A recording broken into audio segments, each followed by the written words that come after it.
Tenemos ahora ya las últimas sesiones de estas jornadas a Silvia Rodríguez y a Irene Cardava. Silvia Rodríguez, licenciada en Geografía e Historia en la Universidad de Deusto y licenciada en Documentación por la UOC, ha completado su formación con el máster de Museología de la UDIMA. Ha desarrollado gran parte de la carrera profesional en el ámbito de las bibliotecas públicas del País Vasco y actualmente trabaja en Gordailu, que es el Centro de Colecciones Patrimoniales de la Diputación Foral de Guipúzcoa, donde es responsable de la documentación de las colecciones patrimoniales e inventariado del centro. En la actualidad es responsable de la puesta en marcha del proyecto para la creación del Centro de Documentación y participa en el desarrollo de diferentes proyectos documentales. Irene Cardava, graduada en Conservación y Restauración de Bienes Culturales en la Universidad del País Vasco, con premio extraordinario fin de carrera y máster en Rehabilitación, Restauración y Gestión Integral del Patrimonio construido en la misma universidad. Actualmente técnico conservadora restauradora en Gordailu, trabajando principalmente en la conservación preventiva de las colecciones, así como en la dirección de proyectos de restauración en dicho centro y del patrimonio mueble del territorio de Guipúzcoa. Muchísimas gracias porque además vinisteis a visitar nuestro centro, luego estuvimos hablando y por aceptar la invitación, que encantados de escuchar vuestro proyecto cuando queráis. Bueno, pues buenos días a todas y a todos y gracias a Elena y a toda la organización por permitirnos compartir con vosotros hoy la presentación que vamos a hacer, como ha dicho ya Elena, de nuestro centro de Gordailu, donde trabajamos. Va a ser un poquito diferente a lo que hemos estado viendo hasta ahora, porque hasta ahora hemos visto más todo, estáis igual más familiarizados con los archivos, las bibliotecas, los museos, pero desde otro punto de vista. Y aquí nos encontramos con un centro de colecciones, que es algo un poquito que se configura de manera un poco distinta. Entonces, vamos a dividir la exposición en tres partes. Por un lado, yo misma voy a realizar primero un resumen así un poquito cortito para que veáis qué es Gordailu y cuál es la misión de un centro de colecciones patrimoniales. Después mi compañera Silvia va a exponer cuál es el modelo de gestión integral de las colecciones en el centro, donde en la documentación, que es el objeto que nos ocupa en estas jornadas, es una pieza clave. Y finalmente vamos a concluir presentando un poquito un caso de estudio, ¿no?, en el que se aplica ese modelo de gestión integral de las colecciones para que veamos en práctica, ¿no?, cómo lo utilizamos en el centro. Bueno, esto es Gordailu. Como hemos dicho, es un depósito, no es un museo, es un almacén compartido que alberga las colecciones patrimoniales que pertenecen a distintas entidades del territorio de Guipúzcoa. En la imagen anterior hemos visto el exterior del edificio y este edificio está ubicado en Irún, que es una ciudad que está a la frontera con Francia. El edificio es propiedad de la Diputación Foral de Guipúzcoa, por tanto es un edificio público y la gestión también es pública. El edificio está ubicado en una zona donde se cruzan edificios industriales y residenciales, que está fuera del centro urbano, y esto es un requisito fundamental de este tipo de centros por un tema de accesibilidad, por el tema de los movimientos de salidas y entradas de camiones y tráilers. Gordailu es un edificio de nueva planta, se construyó expresamente a la hora de configurar el centro de colecciones. Es como una gran caja que está cubierta por una reja metálica que acentúa un poco la idea esa de búnker, de protección de lo que se guarda allí, de conservar.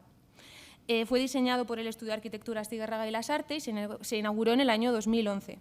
Fue construido ex proceso para la función de conservar las colecciones patrimoniales en su interior y con todo lo que ello conlleva. Hemos dicho que es un centro de colecciones de titularidad foral, pero la titularidad de las colecciones es variada.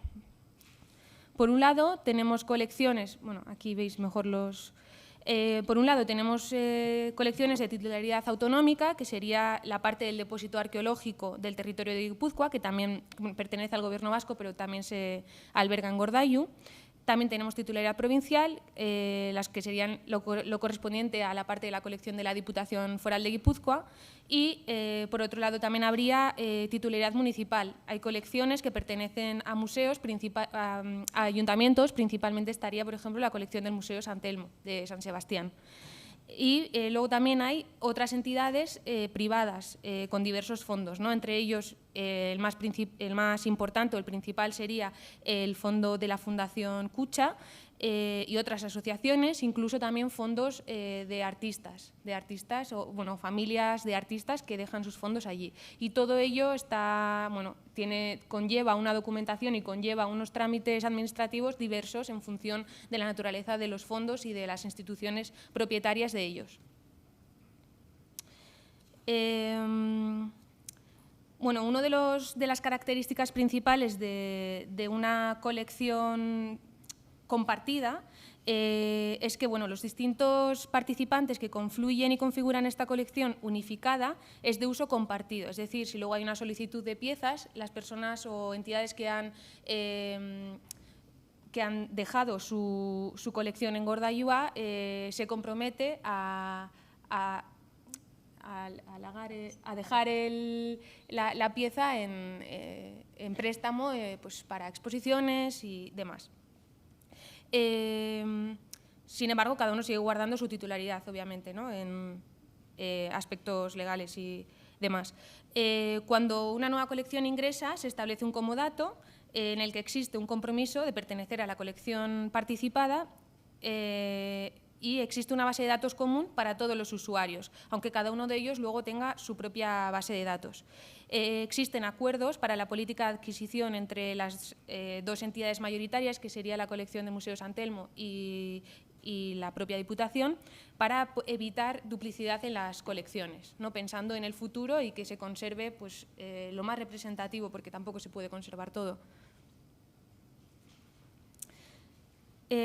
Antes de la construcción del edificio se hizo un plan de necesidades muy exhaustivo con diversos espacios que se necesitaban para conservar los objetos que se iban a albergar y la relación funcional que tenía que haber entre esos espacios. Entre los espacios necesarios, como veis en el esquema de la pantalla, ya se contemplaban tanto la biblioteca como el centro de documentación y el depósito de esa documentación, donde iba a estar. Esto es un esquema muy somero de lo que sería el edificio por plantas, para que os hagáis un poco una idea. El edificio tiene un total de unos 9.000 metros cuadrados aproximadamente, y en él se alojan 9 depósitos de almacenes de bienes culturales. En total son más de 6.000 metros cuadrados solamente de depósito. En ellos se organizan los objetos siguiendo criterios de conservación y optimización del espacio, sin tener en cuenta las diversas titularidades de los mismos. Generalmente solo se tienen en cuenta los criterios de compactación y de conservación, necesidades de conservación de los objetos. Luego, aparte, pues como veis en la planta primera hay toda una serie de servicios que se necesitan para poder gestionar y preservar las colecciones. En la planta baja del edificio, bueno, os voy a explicar un poquito así en general, porque supongo que para la mayoría, igual algunos lo conocéis, pero la mayoría no conoceréis cómo se configura el centro y cuáles son los itinerarios que se siguen y toda la documentación que se genera en esos itinerarios. Os vamos a hacer la visita un poco desde como si fuese un objeto cuando entra al centro, ¿no? Entrando por la planta baja estaría el primer muelle de carga. Hay 2 muelles de carga, uno en la planta baja, en la planta 0, y otro en la primera planta. Y luego hay distintas salas en las que se reparten los objetos en función de sus necesidades. Este sería la imagen de lo que sería el muelle de carga de abajo, y esta sería una sala que está inmediatamente al lado de este muelle de carga, que sería la sala de tránsito, que es donde se albergan los objetos que tanto en los ingresos como en las salidas, si están libres de contaminación biológica, se ingresan aquí a la espera de salir o entrar y ubicarse en los depósitos en su depósito final. Esta sería la sala de cuarentena. Aquí se ingresan los objetos que tienen riesgo de poder tener ataque biológico a la espera de pasar la anoxia, que veremos más tarde, que es un procedimiento que se sigue, supongo que la mayoría lo conoceréis porque los archivos es muy común también, es un procedimiento que se hace pues, para acabar con toda actividad biológica que hay en los objetos que tienen algún componente orgánico. para nosotros es muy importante que este protocolo se siga muy al dedillo, muy estrictamente, porque al final tenemos muchas piezas de diferentes titularidades, además, ¿no? Como hemos dicho, y pues si tenemos en torno a 70.000, 80.000 objetos dentro de un depósito que entre sí está comunicado y hay una sola infestación, pues ya tenemos experiencia, ¿no? En esto de contagiarse unos a otros, pues aquí pasa exactamente lo mismo con las piezas. Si hay una infectada, pues se acaban infectando todas. Entonces, es un protocolo que se sigue muy estrictamente. Esta sería la sala de registro y fotografía, donde se registran los objetos cuando entran y se etiquetan. También tenemos un taller de intervención de restauración general. Tiene una capacidad más o menos para que trabajen unas 10 personas y en este taller se realizan labores de conservación, de restauración y también de acondicionamiento. Se trabajan todo el tipo de soportes, todo tipo de objetos, desde el papel, pues pueden estar trabajando simultáneamente pues, obra del siglo XV, como que tenemos en pantalla, como obra contemporánea, como escultura, pintura, tabla, papel, acondicionamiento o fotografía, o todo tipo de soportes. Y también es de uso compartido. Trabajan tanto personal de la propia Diputación o contratada por la Diputación, como, por ejemplo, personal de San Telmo o otro tipo de entidades. Justo al lado está el taller de intervención de arqueología y paleontología y también de objetos etnográficos, que tiene ya un material más específico. Esta sería el segundo muelle de carga y al lado, la foto de al lado, la de la derecha, es la bolsa de anoxia.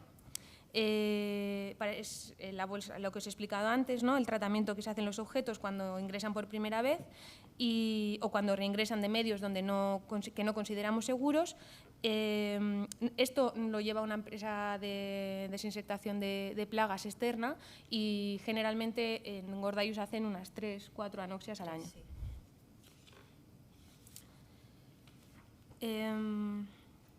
Después de haber visto un poquito cuáles son los espacios por los que pasan las piezas cuando entran al centro, vemos en este esquema de aquí las 3 plantas, los almacenes generales que hay en las 3 plantas, ¿no? Tenemos el de grandes formatos en la planta 0, para objetos más voluminosos y objetos más grandes. En la planta primera tenemos medianos formatos, pequeños formatos, que sería el almacén visible, no visitable, visible porque se puede ver desde la cristalera del pasillo de fuera. Y en la segunda planta tenemos toda la planta es almacén para pequeños formatos, en otro tipo de mobiliario, y luego tenemos 2 espacios dentro de ese almacén general grande, más específicos, con un clima más controlado para la parte de papel, textil y metal. Bueno, esta es una imagen de una de las... Ahora mismo está configurada de diferente manera, pero bueno, aquí estaría lo que llamamos el parking para los objetos de más grande formato, que va todo paletizado y en suelo.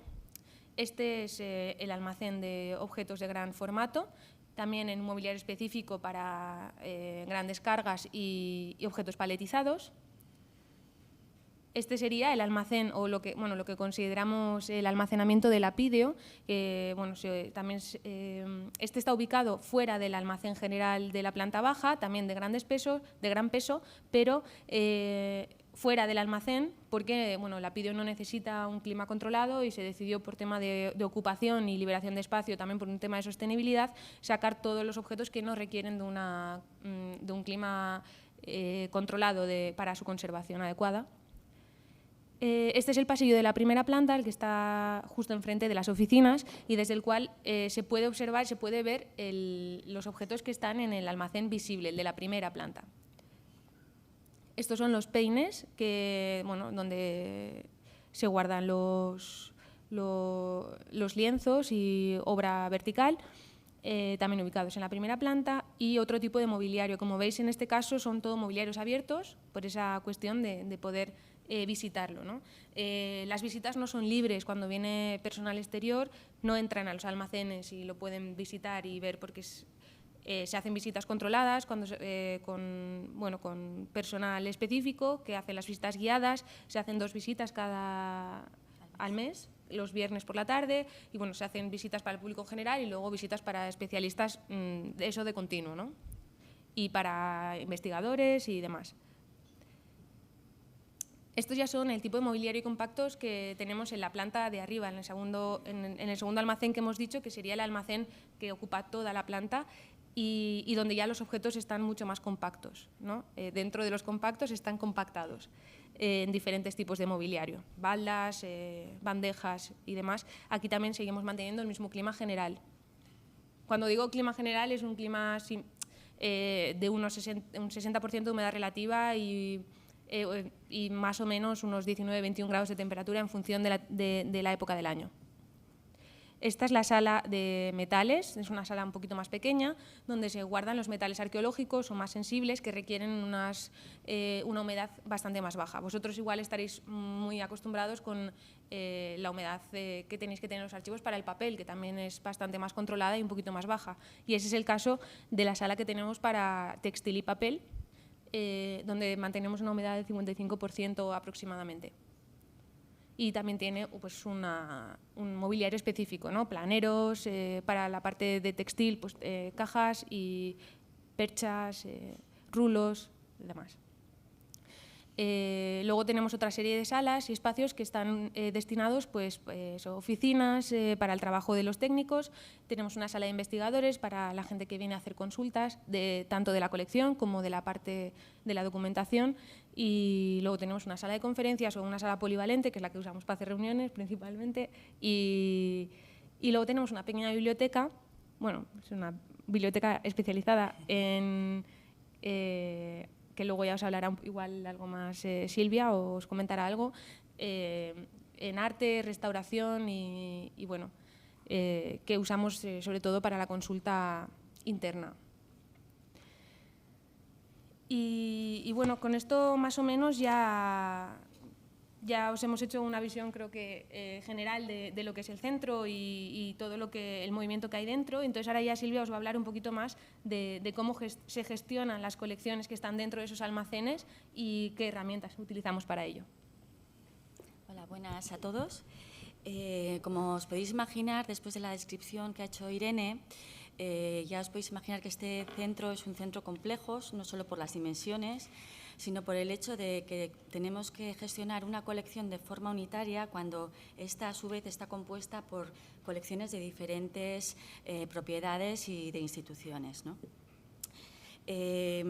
Para poder controlar todas estas colecciones necesitamos llevar un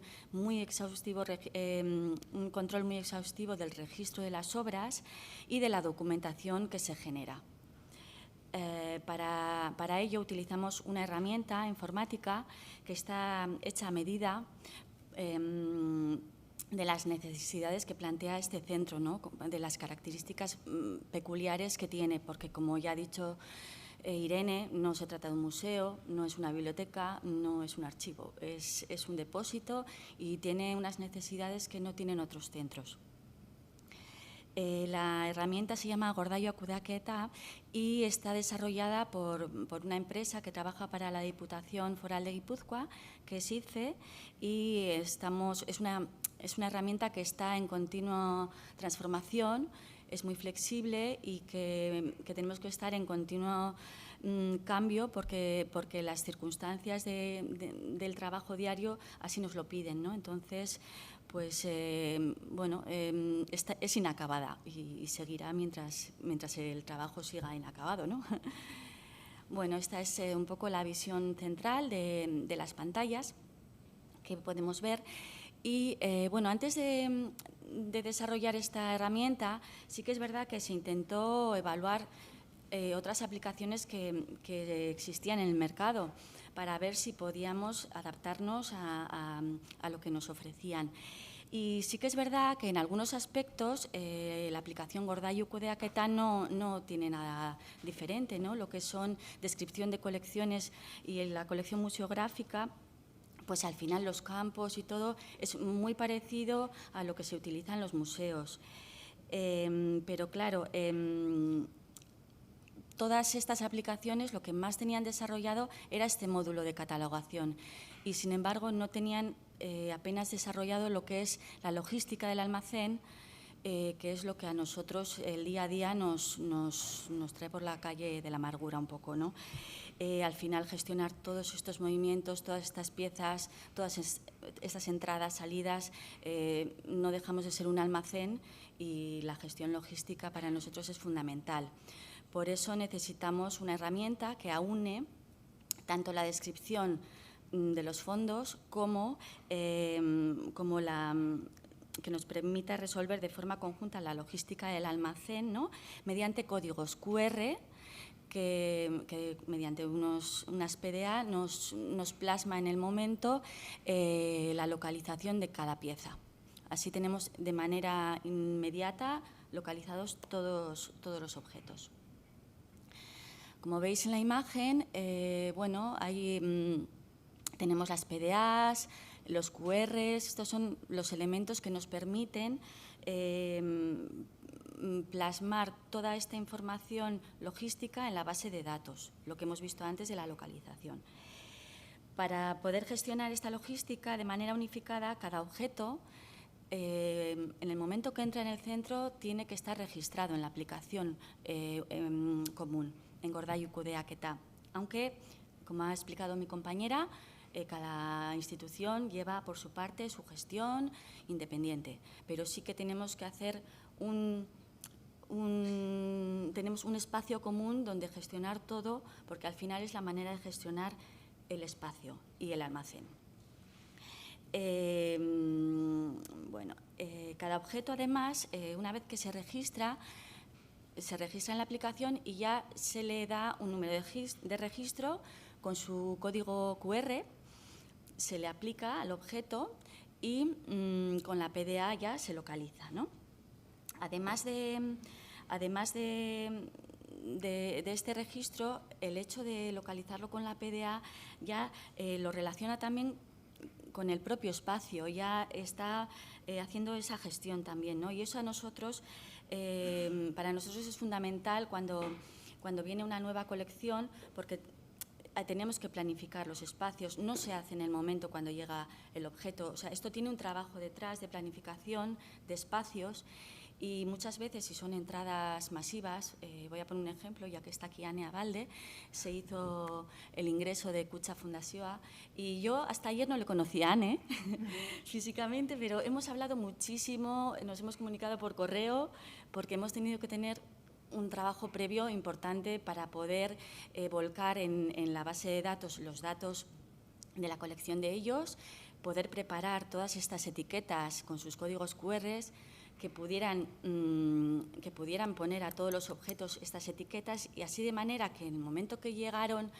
el desembarco, ¿no? Llegaron todos los objetos, lo que se hizo en el centro fue más una labor de punteo y también pues de conservación, de estados de conservación, porque todo a la vez hubiera sido complicado. Y además también todos los objetos tenían ya planificada su ubicación. En el momento que llegan, se ubican y ya cada uno tiene su sitio. Bueno, a ver, me he perdido. Vale. El tipo de documentación que se gestiona en el centro es muy variada. Mucha de esta documentación es coincidente con centros como los que estáis aquí vosotros y representáis. Hay fondos documentales, hay fondos más de archivo de gestión, ¿no? Pero lo que vamos a hacer, hemos pensado, ¿no?, que lo que teníamos que trasladaros era un poco esa documentación, ¿no?, que es diferente debido al tipo de centro en el que trabajamos, ¿no? Es una documentación que igual vosotros pues, no tenéis o no os es tan primordial o tan prioritaria como a nosotros, ¿no? Bueno, esta documentación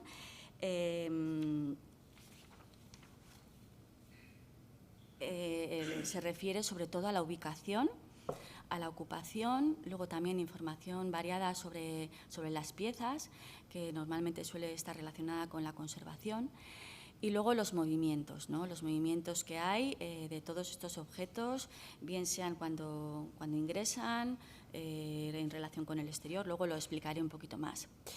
Y toda esta información se gestiona a través de la misma aplicación, como os hemos dicho.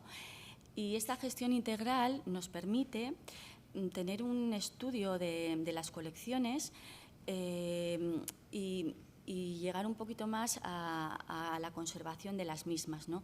Esto lo va a desarrollar más adelante con un ejemplo Irene, en el que se ve cómo esta documentación y todo este tratamiento integral, este sistema de gestión documental, hace que podamos estudiar las colecciones de una manera más completa y luego se puedan difundir, que al final es otra de las misiones que tiene el centro. Y bueno, pues ahí estamos, ¿no? La ubicación, como os he dicho, es una de las documentaciones que más nos preocupan y que más tiempo nos llevan y que, bueno, que al final son básicas para nuestro trabajo, porque pensar que son un montón de objetos, que muchos son únicos y que tenemos que tenerlos controlados. Además, no solo nuestra colección, es nuestra colección y la colección de las otras instituciones, con lo cual la responsabilidad es muy grande. Como ya os he dicho, el registro y la ubicación inmediata de cada objeto que entra en el centro es de obligado cumplimiento por parte de todas las instituciones, pero es por este motivo, para tener un control.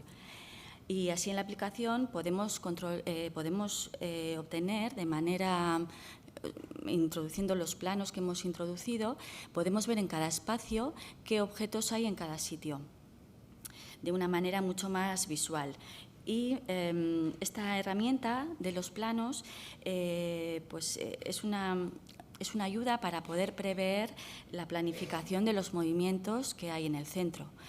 Podemos saber si el número 10, por ejemplo, ya os digo, es el taller de restauración, ver qué objetos hay, pues si va a llegar una intervención, decir, pues a ver, hay tantos objetos, hay sitio, vamos a llevarlo aquí, no, vamos a llevarlo a otra sala, ¿no? Es una herramienta muy, muy útil para nosotros. Luego, la ocupación es otra de las facetas que estamos desarrollando como almacén que somos y nos facilita el cálculo de la compactación, del mejor aprovechamiento del espacio, porque Gordailu es un centro que busca la sostenibilidad y por eso el aprovechamiento del espacio queremos que sea el máximo. Además, ante la previsión de un nuevo ingreso, pues hay que prever, como os he comentado, toda la ocupación y con esta herramienta, mediante los planos, podemos ver un poquito cómo está distribuido la ocupación y qué sitios tenemos libres y qué sitios no. Hasta ahora solo hemos conseguido desarrollar esta herramienta en 2 dimensiones, pero bueno, estamos trabajando y de hecho ahora tenemos un proyecto para trabajarlo en 3 dimensiones.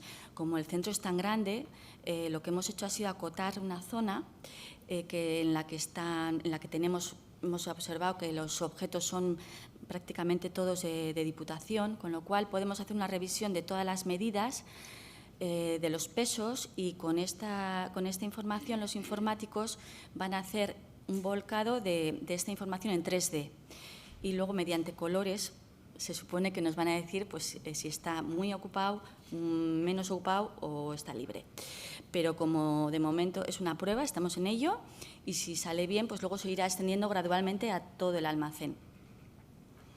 Bueno, la información variada sobre la pieza en muchos casos está relacionada con la conservación de los objetos.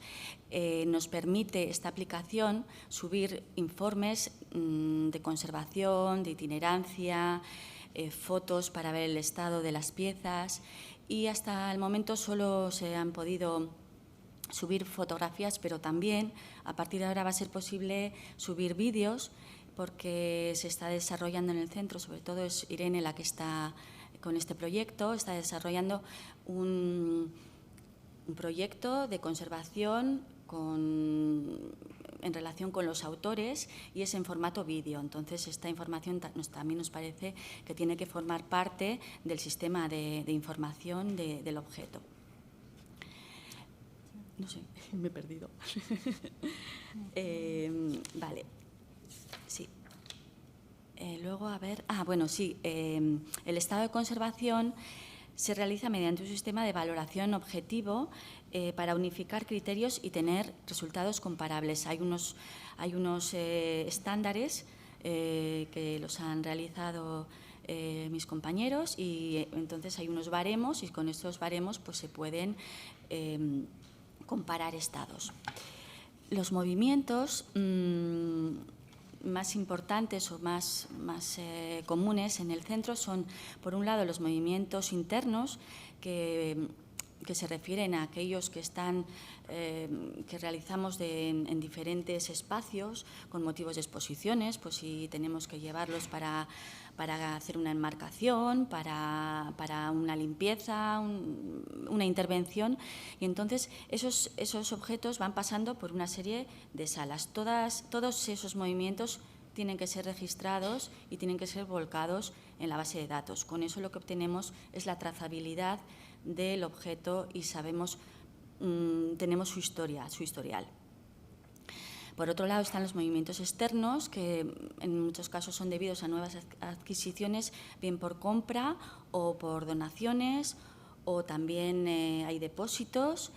Luego también hay movimientos en relación con la restauración. Sí que tenemos una sala de restauración en el centro, pero hay veces que la restauración el objeto tiene que salir porque no tenemos el material adecuado para intervenirlo.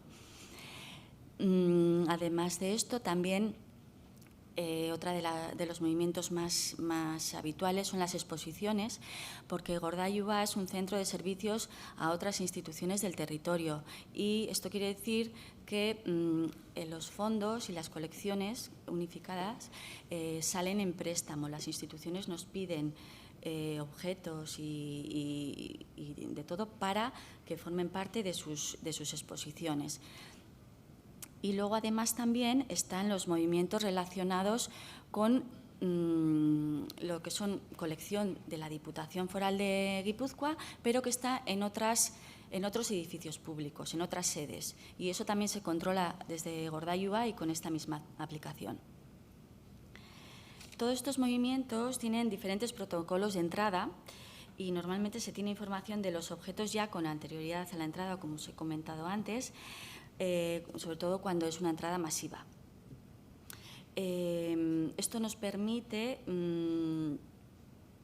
que en el momento de la llegada nos podamos centrar en lo que es el cotejo y poder dedicar ese tiempo a hacer la revisión de las piezas y poder realizar bien la localización ya o de manera temporal en alguna sala o en el depósito. En cualquiera de los casos, lo más importante siempre es planificar la trazabilidad de estos objetos en su llegada. Por ejemplo, conocer el material y su estado para saber si los objetos tienen que ir a cuarentena, pueden ir directos al almacén y, si es así, planificar y buscarles el espacio. La ubicación final en el centro debe estar planificada siempre antes de la llegada. La trazabilidad de las colecciones en cualquier movimiento se registra mediante formularios, como os he estado explicando, y todos estos movimientos quedan reflejados en la aplicación. Siempre son unos estándares que los hacemos así para utilizar de manera conjunta por todas las instituciones, con la filosofía de unificar y simplificar el trabajo sistematizado, ¿no? Y hacerlo de una manera eficaz. Luego, bueno, todo esto es muy importante porque, como podéis ver, a veces sí que las entradas son pequeñas, pero otras veces son entradas masivas, y lo mismo pasa con las exposiciones. Entonces, es por eso que tenemos que llevar este control tan exhaustivo. Los fondos documentales son una parte fundamental de las colecciones. Son las que permiten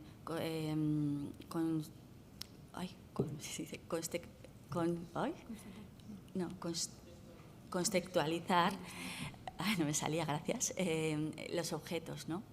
Y les dan un valor añadido, por supuesto, a las colecciones, porque nos hablan de lo que significa, o si es una colección de un autor personal, nos da una información, como habéis desarrollado ya en estas ponencias, que tiene un valor incalculable, son documentos inéditos. Y bueno, en este momento nosotros todavía tenemos sin tratar lo que es la biblioteca y el archivo están en estado inicial, porque ahora mismo va a haber un cambio de sistema bibliotecario, ya hemos empezado, ahora vamos a pasar a SysNet, migramos, y entonces, bueno, todavía está sin tratar de una manera archivística, ¿no? Sí que lo tratamos en el sentido de que todos estos fondos están registrados también en esta aplicación, de manera que si los fondos se piden para una exposición, ahora mismo hay una exposición sobre Carlos Sanz y tiene lienzos, tiene obra en papel y tiene también documentos relacionados con su obra y con él, y entonces de esta manera también podemos controlar la salida de esos fondos documentales. Y nos parece muy importante que además estén en el centro, porque es donde realmente tiene su sentido, ¿no? Quizás también se podría plantear que estos fondos estuvieran en el archivo provincial, pero estando la colección allí, pensamos que pueden tener una gran importancia de cara a la investigación y a darle un sentido a nuestra colección. Bueno, ahora, como os he explicado, toda esta documentación se gestiona a través de la aplicación de Gordailu Kudeaketa, y para que lo veáis de una manera mucho más visual, todo lo que hemos intentado deciros, Irene va a poneros un ejemplo mucho más visual. Vale. Bueno, para nosotros, cuando queremos abordar la gestión de las colecciones, en una colección pues, que está compuesta por materiales muy diversos y naturaleza muy distinta también, pues tenemos colecciones de etnografía, arqueología, bellas artes, dentro de cada uno también tipologías muy diferentes. Cuando abordamos los proyectos de conservación, nuestra filosofía de trabajo es abordarlas siempre desde, pues, con lo mismo que ha comentado Silvia, ¿no? De una manera como integral. Entonces, para ello, siempre intentamos aplicar esa visión de ver todo en conjunto e intentar hacer como, aquí están los quesitos, ¿no? Como en color plano, porque sería como cuál es el estado de esa colección que está allí metida, que está documentada, está registrada, pero tenemos que saber cómo están todas esas piezas. Y para poder tener una visión y poder ir un poco a ir atajando o ir abarcando las colecciones de una manera un poco más coherente o más objetiva, necesitamos tener como un conocimiento global de todas ellas. Entonces, lo que hemos tratado de hacer es establecer grupos y subgrupos e ir atacando ir atacando es como una manera de hablar, ¿no? Pero como ir estudiando cada grupo y subgrupo para ir como abarcando el conocimiento del estado de todas ellas, ¿no? Entonces, lo que hemos trabajado durante un tiempo ha sido en establecer criterios de evaluación más objetivos, que sí, tanto son las discusiones que tenemos siempre con historiadores del arte, nosotros mismos, los conservadores, sobre cómo pones un número, ¿no?, al estado de una pieza para poder comparar, cómo pones un número para evaluar si es buena o si es mala o qué valor tiene.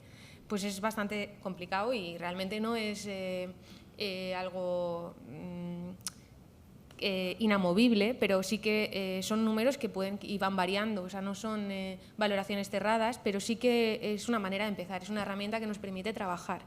Entonces, lo que tratamos es un poco de dar esas valoraciones, esas puntuaciones, para poder decir pues, evaluar cuál es la vulnerabilidad de esa pieza con respecto al resto de su conjunto, qué acción necesita, cuál es su grado de estabilidad, su estado general y, sobre todo, lo que más nos importa es la prioridad de intervención que tiene a la hora de intervenir, de conservar, o una intervención preventiva que puede ser únicamente tener que cambiar, pues si hablamos de papel o de archivos, tener que cambiarla de sitio pues porque a lo mejor está en una zona que puede estar contaminada o porque puede estar en una zona que hay demasiada humedad, ¿no? O cambiarle el sistema de almacenaje porque es un cartón ácido y puede estar dañando el papel. Entonces, bueno, pues lo que estos son los sistemas que utilizamos para hacer las evaluaciones, que luego directamente se vuelcan esos datos, se vuelcan directamente a la aplicación, y de esa manera lo que conseguimos es poder hacer búsquedas siguiendo de acuerdo a esos valores que les hemos dado a las piezas, ¿no? No solamente usamos la aplicación para hacer búsquedas de qué quiero encontrarme, por ejemplo, pues, obras de un artista. Obras de Carlos Sanz, porque, ¿no? Pues el ejemplo que ha puesto Silvia. Quiero buscar obras de Carlos Sanz. No, pues quiero buscar las obras de Carlos Sanz que están en muy mal estado de conservación, porque quiero ver de todas ellas, si quiero intervenir una sola pieza, quiero ver cuál es la que tiene mayor prioridad, cuál es la más vulnerable o cuál es la que necesita solamente acciones preventivas, por ejemplo, ¿no? Entonces, esos motores de búsqueda los tenemos para poder gestionar nosotros la colección después a la hora de plantear proyectos de intervención. De esta manera conseguimos que esos quesitos que antes eran grises estén coloreados. Esto es una imagen, no son datos reales, es una imagen, ¿no? Como para que nos hagamos una idea, que nuestro objetivo es conseguir eso en la colección, ¿no? Tener todas las colecciones con sus subgrupos y saber exactamente en cada parte cuál es exactamente o aproximadamente en cada parte cuántos objetos necesitan intervenciones prioritarias y cuáles no.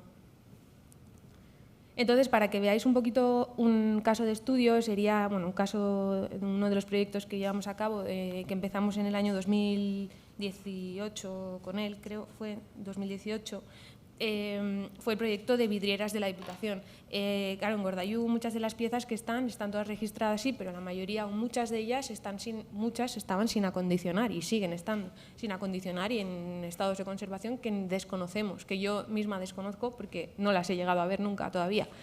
Sí, es que es así. Entonces, lo que se hizo con el proyecto Vidrieras fue identificar todos los elementos que tenían que ver con las vidrieras, no solamente las propias vidrieras o los trozos de vidrio o demás, sino también pues, todos los elementos que tenían que ver, por ejemplo, con talleres de autor, con talleres de artistas vidrieros, que estaban también en Gordayua, dibujos a escala 1:1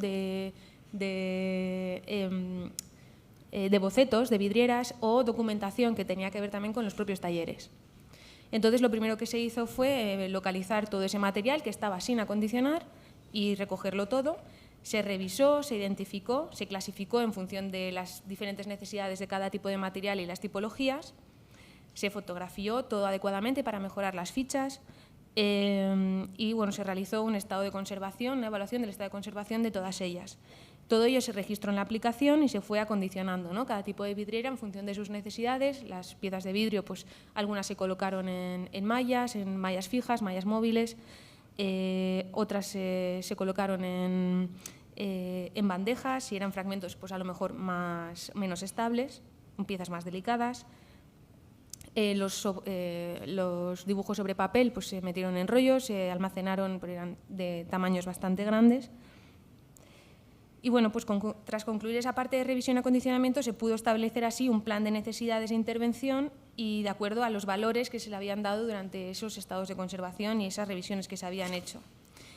De esta manera, teniendo en cuenta su estado de conservación y el valor patrimonial que tenía cada pieza, que se había estudiado, que eran como unas 5.000 en total, de entre todo tipo de materiales, papeles, documentación, todo ello, era lo que configuraba el conjunto vidrieras, ya se fueron seleccionando las piezas concretas para intervenir, tanto pues, por lo que hemos dicho, ¿no? El valor y su estado de conservación. Entonces, al final, bueno, lo que conseguimos con una revisión global de estas características pues, es reunir fragmentos pues, que en un principio igual estaban dispersos, entonces, pero que igual formaban parte de la misma vidriera, entonces conseguimos unificar y poner en valor esas piezas que descontextualizadas no lo tenían. Se detectaron también partes de vidrieras históricas que se habían retirado de otras restauraciones de edificios, etcétera, y pudimos identificar su origen y atribución. Y gracias a este sistema de gestión que nos permite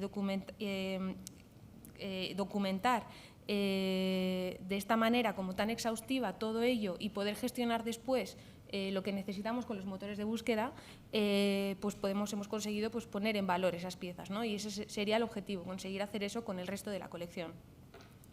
Y bueno, pues ya está, con esto ya hemos terminado más o menos la presentación y nada, muchas gracias.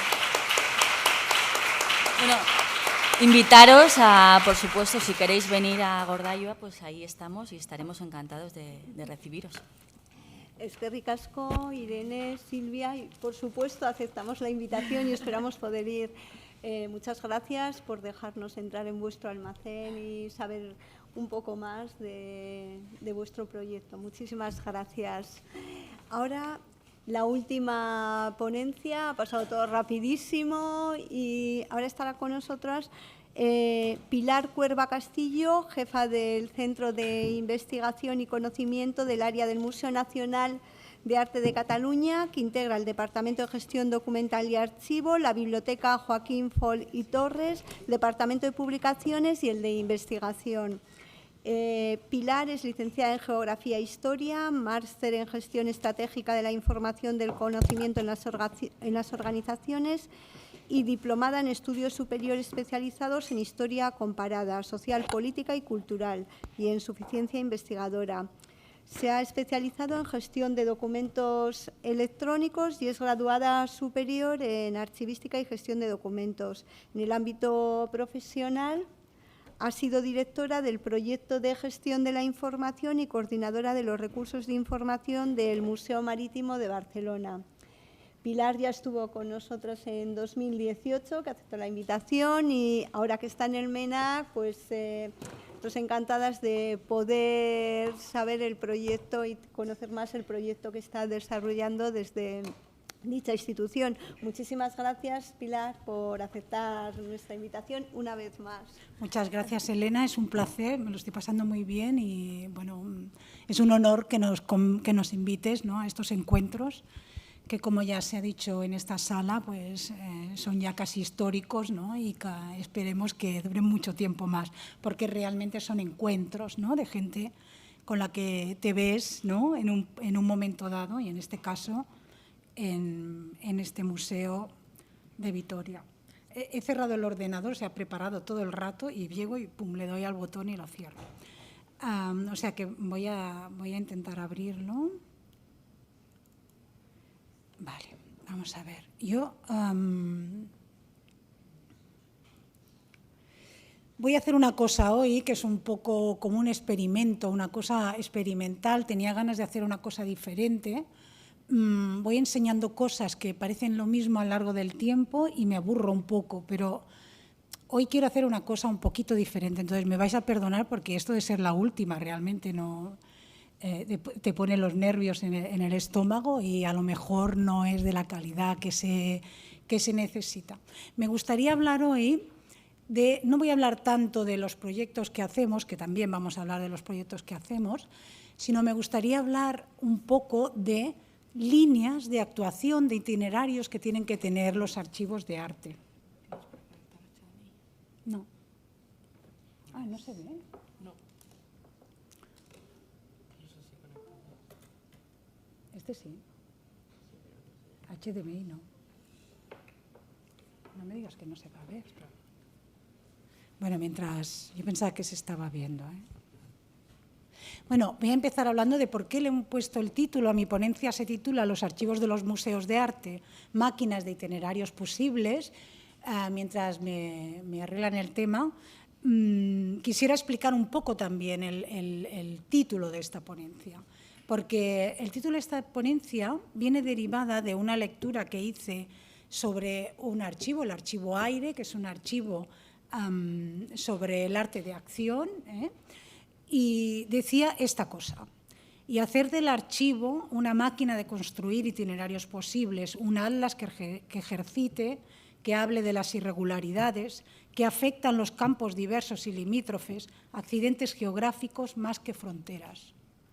Y lees esto y dices, ¿de qué archivo están hablando? Los museos de arte tenemos la suerte, me gustaría que se viese ya en pantalla, si no, a lo mejor te lo puedes copiar, no sé. Tenemos la suerte de que estamos en un entorno diferente a a los archivos tradicionales. Y yo creo que la lectura de este pequeño párrafo es una prueba más de cómo se está interpretando el archivo fuera del archivo, fuera de lo que ha sido la archivística tradicional, y cómo se está interpretando el archivo desde el mundo del arte. La interpretación, la noción del archivo desde el mundo del arte, me estoy poniendo un poco nerviosa, porque me gustaría pasar de pantalla y para que vieseis también, ¿no? Pudieseis seguir un poquito. ¿Me vas a copiar? Lector USB. Venga, va. ¿Puedo quitar? Sí, este USB puedo quitar, ¿no? Este sí.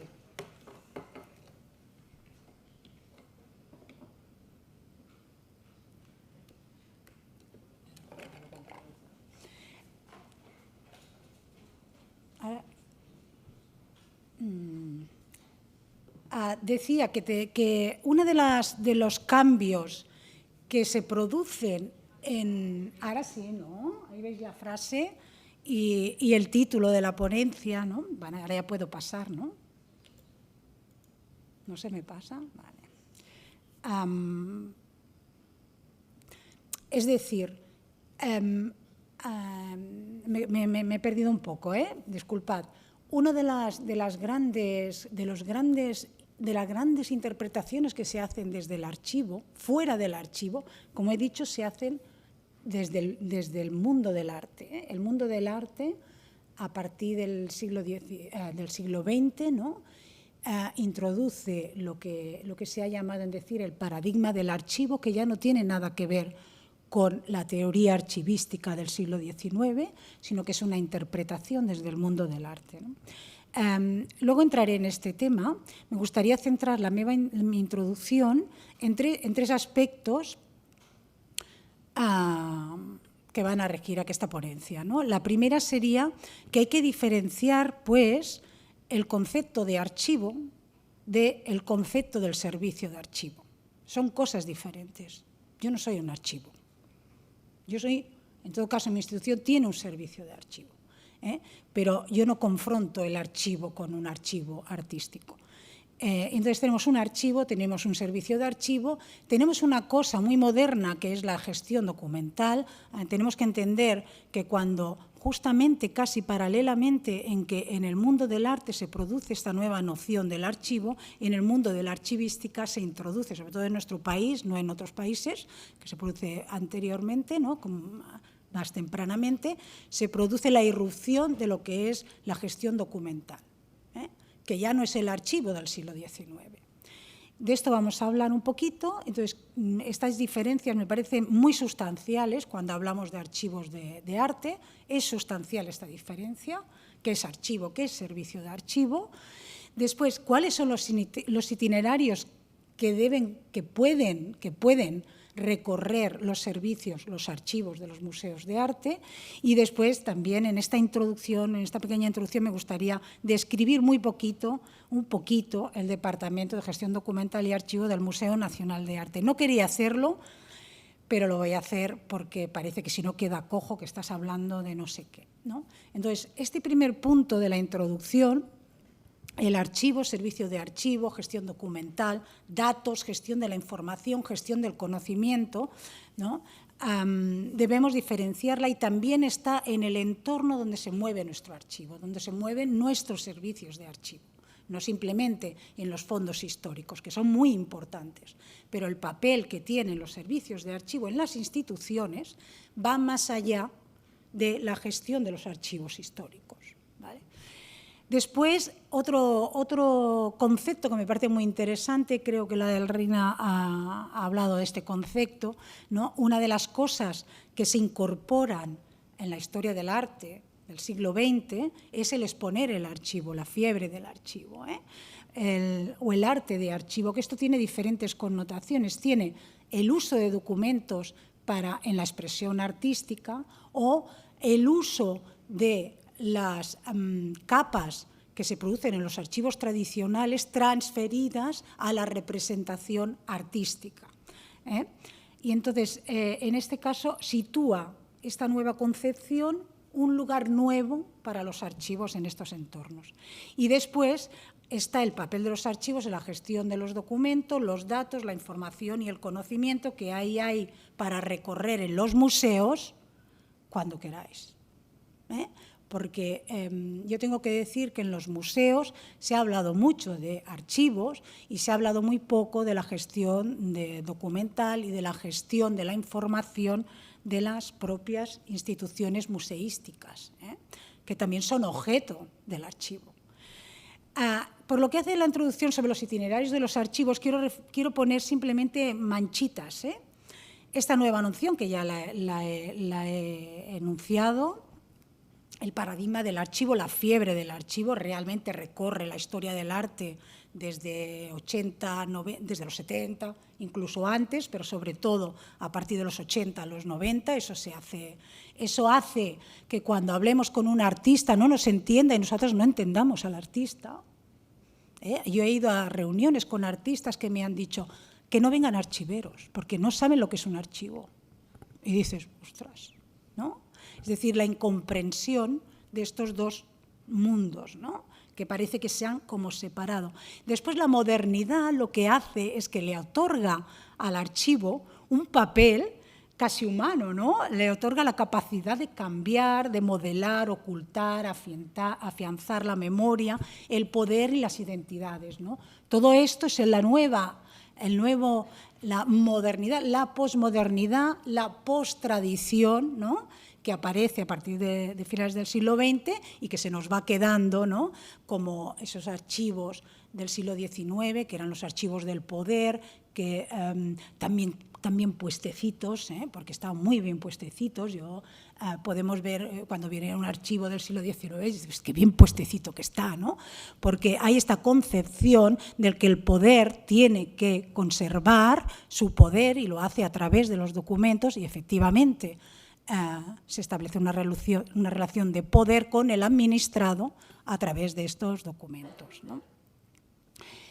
Aparece también una cosa que es este interés de los artistas en el archivo, pero como discurso, ya lo he comentado antes, no es que el artista esté interesado en que nosotros hagamos un cuadro de clasificación o que nos pongamos a hacer un gestor de archivo. Eso no tiene interés. El interés es el discurso que tiene el archivo, el discurso que ha ido aposentándose, ¿no? en los servicios de los archivos también. Ese es el discurso del artista que interesa, ¿no?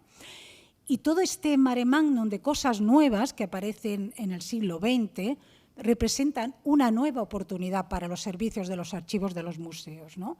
Porque, en cierta forma, la actuación archivística puede salirse del guión de la archivística del siglo XIX. Todavía estamos con los cuadros de clasificación del siglo XIX y no salimos porque ayudan muy bien a conceptualizar grupos de documentos, que es la dificultad.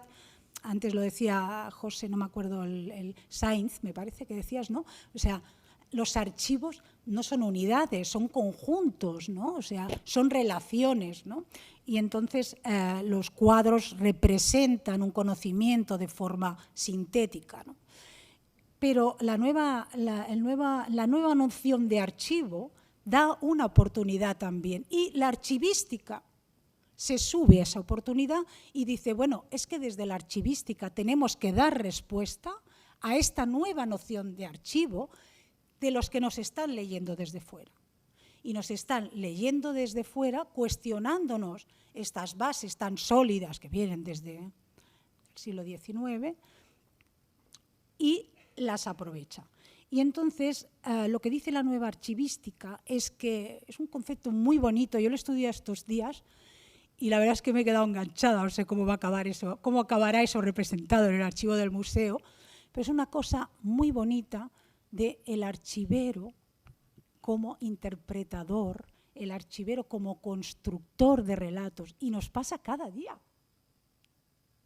Nosotros vendemos los fondos, nosotros enseñamos el fondo que queremos, el que podemos también, pero escogemos, hacemos una selección de aquello que creemos que puede interesar. A lo mejor es que nos interesa a nosotros. Entonces, el archivero, el profesional que gestiona los archivos, se convierte de golpe, primero era un gestor del poder, y se convierte de golpe con esta nueva lectura del archivista en un constructor de relatos. Y me gusta enganchar con lo que dijo Ana Martín ayer, nos tenemos que enganchar a esta construcción de los relatos, porque somos constructores de los relatos. Me ha gustado, José, cuando ha dicho que se planteaba los temas de la descripción. Los archiveros tendríamos que conservar las capas que han pasado por los archivos. Y una es cómo se han descrito, cómo hemos dejado fuera de nuestros archivos identidades, memorias, ¿no? Porque efectivamente hemos sido instrumentos del poder, ¿no? Y entonces nos encontramos con un tema, siempre estamos así, no se acaba nunca, esto te puedes jubilar y sigues así, que nos encontramos que conviven en el pleno siglo XXI el archivo, la archivística tradicional, que convive con la nueva gestión de los documentos, que eso es, si alguien se mete en eso, yo tengo un poco de experiencia, ríete de los archivos históricos, y la nueva noción de archivo que nos obliga a meternos en los relatos, ¿no? Sobre todo cuando estamos en entornos como los museos de arte. Bien, los itinerarios de los servicios del archivo. A mí me gusta en las bibliotecas, se habla mucho de la prescripción, ¿no? Yo creo que los archiveros son prescriptores de creación artística. Nosotros hemos tenido artistas que nos preguntan, decimos, no, míratelo tú. No, pero tú, ¿qué piensas de esto? Pero tú, ¿por qué crees que esto es importante? Pero tú, ¿qué documento te escogerías para explicar este tema? Pero tú, somos prescriptores, no es como la biblioteca, porque no es una cosa tan clara, pero nos tenemos que creer, somos prescriptores. Y en el mundo de los museos todavía más, porque, hombre, que en el archivo pobres de, yo qué sé, de Hacienda no puedan hacer eso, pero en los museos de arte estamos obligados a hacer eso, ¿no? Hay una cosa muy bonita también que dice Jorge Blasco cuando habla de los archivos, de la modernidad, la posmodernidad de los archivos, que dice los archivos han estado para la efectividad de los investigadores, hemos sido como las madres o los padres de los investigadores, ¿no? Con la introducción de la gestión del records management, ¿no? Además nos hemos convertido también en efectivos para la institución, porque el investigador es alguien que está fuera, que viene, y nosotros, ¿no?, somos efectivos, le buscamos, le encontramos, ¿no? Pero con el records management nos convertimos también en efectivos para la institución. Y luego este concepto del intérprete desapercibido, estamos continuamente interpretando los archivos. No somos personas objetivas que nos ponemos delante de un documento y lo mostramos como si nosotros no interviniésemos para nada. Eso es falso. Somos intérpretes desapercibidos. Los dejamos escritos en nuestros registros, en la historia archivística, en cómo vemos el documento, qué destacamos de la descripción, qué ocultamos, por qué lo ocultamos. Ocultamos cosas. Somos censores también, ¿eh? Y otra cosa muy interesante en esta introducción, que ya parece punto 1, porque me he alargado un poco, es que los archivos van siendo. Da igual que nadie haga nada. Los archivos van siendo. Es decir, tanto da que tú digas, bueno, no es que mi museo no tiene documentación electrónica. Bueno, es que no te has enterado. Porque eso va siendo. Eso va siendo. O si no, seguro que aquí hay muchos ejemplos de cuando se han ido a recoger archivos. ¿Qué han sido siendo? ¿Han estado allí? Vas, los recoges y han sido siendo todo y que nadie los haya tratado, ¿eh? Entonces los archivos van siendo ni que nadie le haga caso. Bueno, voy a entrar en el tema de la introducción del archivo del Museo Nacional, que lo voy a pasar muy rápido, pero sí que me gustaría decir una cosa, destacar una cosa. No es el archivo del Museo Nacional, es el archivo en el Museo Nacional, en el museo. El archivo es museo. El archivo es museo nacional.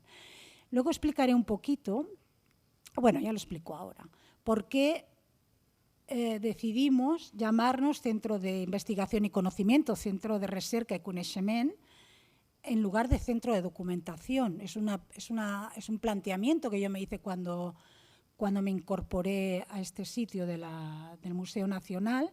El Centro de Recerca ahora cuelga directamente de la colección y tiene todos estos servicios, la biblioteca, el Departamento de Gestión Documental y Archivo, publicaciones y una cosa que se llama Recerca, Investigación, que veremos cómo se despliega en el museo. Mi planteamiento era, bueno, el planteamiento que encontramos era que tenía que ser un centro de documentación, que si no. Yo tengo una anécdota estudiando los centros de documentación, los archivos y los museos y las bibliotecas en los museos, que hay mucho que hablar, que es un centro de documentación. Hay mucho que hablar, hay muchos casos en que cómo se denominan estos centros, que lo que hacen es agrupar efectivamente documentación, pero que tienen algo más que agrupar documentación. Ya no se dedica una biblioteca a agrupar documentación. No, ya no nos dedicamos a eso. Estamos creando contenido, estamos creando conocimiento, proponiendo, prescribiendo, gestionando relaciones con el mundo entero a través de bases de datos. Entonces, consideramos que teníamos que poner una capa más a la gestión de los documentos. Y por eso, en nuestro caso, no somos un centro de documento, sino somos un centro de recerca y conocimiento. Y el archivo genera conocimiento, la biblioteca genera conocimiento. La misión del Centro de Investigación y Conocimiento pues impulsa la actividad científica. No lo voy a leer, pero me gustaría sobre todo que, porque estoy yendo un poco tarde ya, me gustaría parar atención en una de las cosas que hemos puesto en la visión de este centro, que es que estimula el trabajo de equipos transversales de mejora y experiencia y comparte los resultados con la comunidad. Esto ya no es un centro de documentación, ¿eh? Lo que hacemos es estimular el trabajo y esto lo vamos a ver porque el archivo tiene un papel específico en esta estimulación del trabajo continuo, transversal, de mejora y de experiencia. No me paro aquí porque creo que era simplemente para dar una nota. El archivo se creó en 1995, se crea este departamento y tiene unos objetivos muy claros. Clasificar y ordenar los archivos de las instituciones precedentes del Museo Nacional. Las instituciones que se agrupan en el Museo Nacional a partir de la ley que lo crea. Hay una ley en 1990, que es la Ley de Museos, que lo que hace es crear el Museo Nacional de Arte de Cataluña. Y hay dos museos, sobre todo, que se integran, entre otros, hay otros servicios, el Gabinete de Dibujos y Grabados, por ejemplo, pero los dos museos que se integran al Museo Nacional son el Museo d'Art de Cataluña y el Museo de Arte Moderno. Es el objetivo en 1995. Estos fondos no están inventariados. Fijaos, han pasado 20 cuantos años. Luego volveré con esto. Actualmente, el archivo del Museo Nacional tiene 86 fondos, que le hemos puesto este hashtag, de archivos de arte, saltándonos de la archivística, porque el archivista no organiza por materias, pero nos ha parecido que tenemos que acercar nuestro lenguaje a la manera en cómo la gente, nuestros usuarios, nosotros también somos usuarios de los usuarios, pero cómo las personas se acercan a los fondos, ¿no? Tenemos 32 fondos institucionales, 44 fondos personales, 2 fondos de empresas, 7 colecciones. Bien, ¿y estos fondos cómo los presentamos? Bueno, pues también tenemos una página web, luego volveré con la página web, donde intentamos, luchando contra viento y marea, enseñar estos fondos de archivo en la página web. Y también estamos haciendo, fijaos, han pasado 20 y pico años y todavía no hay una salida en web con cara y ojos, se dice, ¿no? Para enseñar el archivo. He puesto esa captura porque es lo primero que hemos empezado a hacer, pero en este caso, como lo he hecho con Wi-Fi, no se me han cargado las imágenes, no es importante. Lo importante es saber que se está haciendo el esfuerzo de llevar los fondos archivísticos al web. Luego hablaremos, porque aquí han habido modelos de cómo se lleva el archivo al web, que yo, desde mi punto de vista, son muy discutibles, porque si los archivos son relaciones de poder, la información también es una relación de poder. Y cuando enseñamos los archivos a través de herramientas que no tienen en cuenta los archivos, se establecen también relaciones de poder de la información.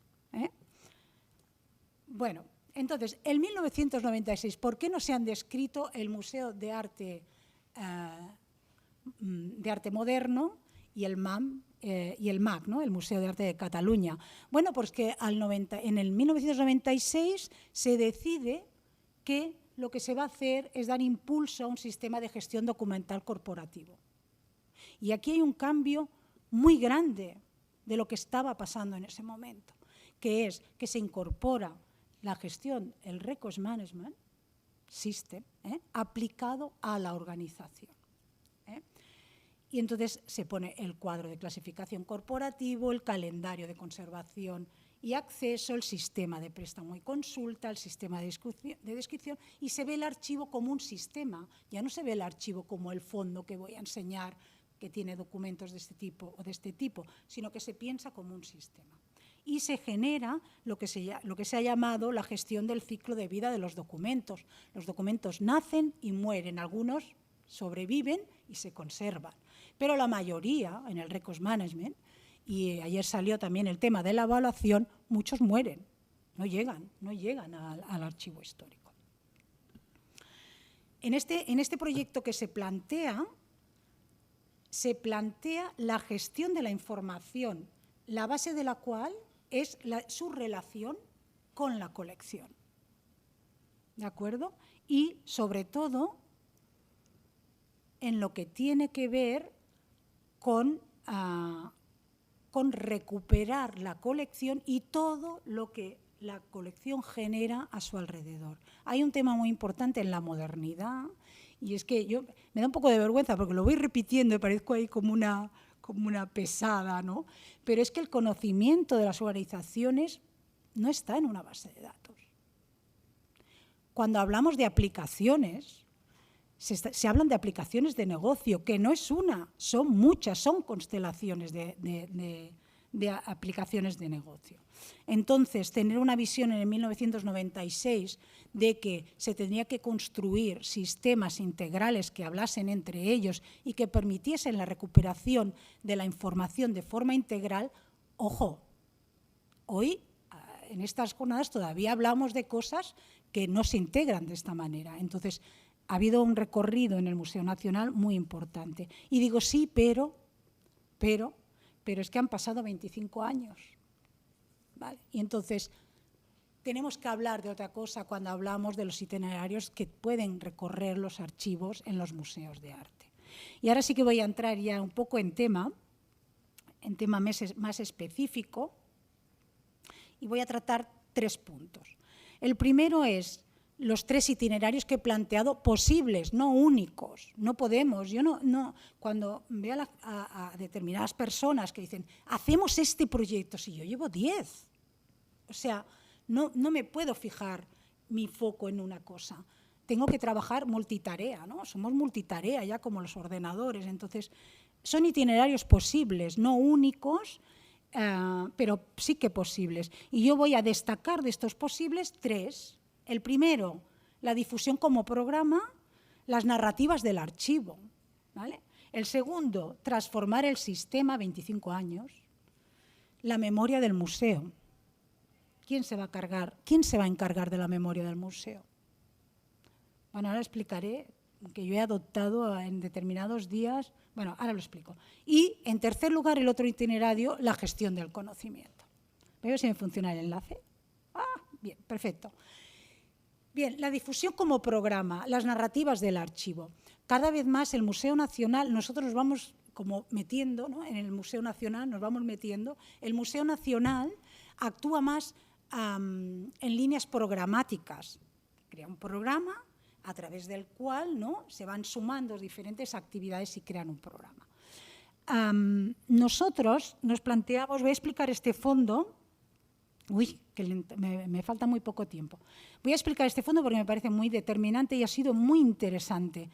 tenemos un fondo que se llama el Repertorio Iconográfico de Arte de España. Este fondo tiene 100.000 fichas.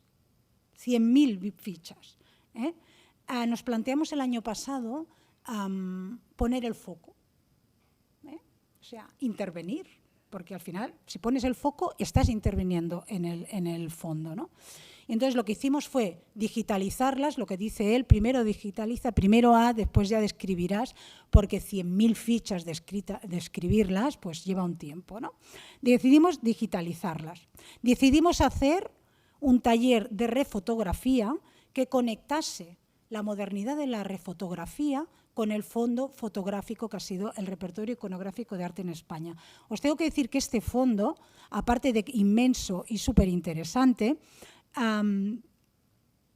es un fondo que tiene un contenido identitario, tiene un contenido histórico, representa un momento de la historia catalana, un momento en que la historia catalana se plantea, es una teoría que tengo, hay que estudiar mucho, reformar el Estado a través de la cultura, qué cosa más bonita, ¿no? Reformar el Estado a través de la cultura, y entonces creímos que era interesante destacarlo. Entonces hicimos unas jornadas sobre el repertorio en 2022 y acabamos también, hemos hecho un programa, un taller y una visita al archivo a través de un artista que queríamos que nos leyese ese archivo, nos lo interpretase y nos hiciese ellas la visita desde el punto de vista artístico, aprovechando una beca que teníamos en el museo. Y finalmente este programa acababa, está en tránsito, porque este fondo es un fondo que el Museo Nacional tiene las fichas físicas, pero está distribuido en diferentes instituciones. Entonces, levantamos el interés sobre este fondo. Este fondo lleva muchísimos años en el Museo Nacional. Levantamos el interés, invitamos a las instituciones que tenían parte de este fondo a compartir todo este proyecto, y ahora estamos trabajando en un proyecto de colaboración que permita que este fondo se vea por primera vez antes de 1929, porque el objetivo era la exposición de 1929 del arte en España. Este fondo, el origen, es la exposición del arte en España, reconstruirlo entero a través de todas las instituciones. La experiencia es fantástica. Y vamos a ver si podemos aplicar inteligencia artificial, porque esto no hay quien lo describa con manos.